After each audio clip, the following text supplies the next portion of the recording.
Hi everyone, welcome back to my channel. My name is Oluchi, a makeup artist and an esthetician.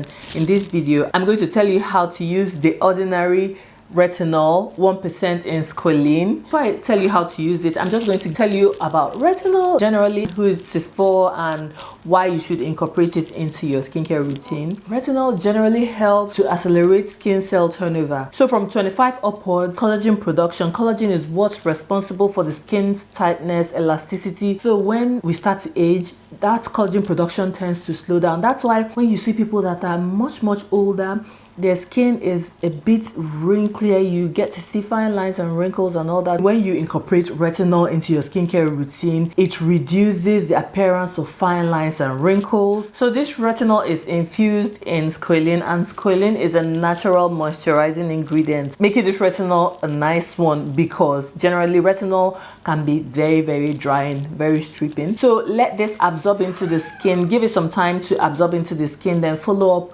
with a hydrating moisturizer.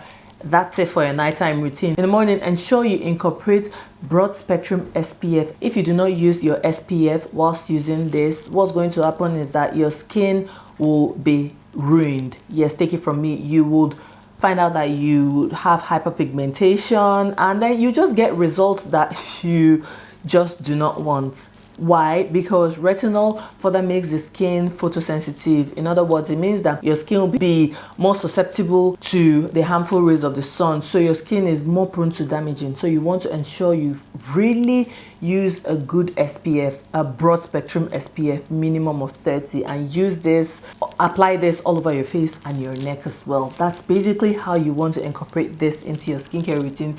So if you're all new to retinol, I would say start this off 2 nights a week, then see how your skin tolerates it. Some people will find out that they start to purge, their skin becomes more flaky, their skin becomes more sensitized. In that case, you want to reduce the application. Then over time, when you find out that your skin has acclimatized to this product, what you want to do is to up the application to every other night. And that's how you incorporate the Ordinary 1% retinol in Squalene. That's how you incorporate it into your skincare routine. I hope you found this video really helpful. If you did, let me know in the comment section below. If you've got any questions, don't hesitate to drop them in the comment section below and I'll be more than happy to answer them. With all that being said, I'll catch you in my next one. Thanks for watching. Bye.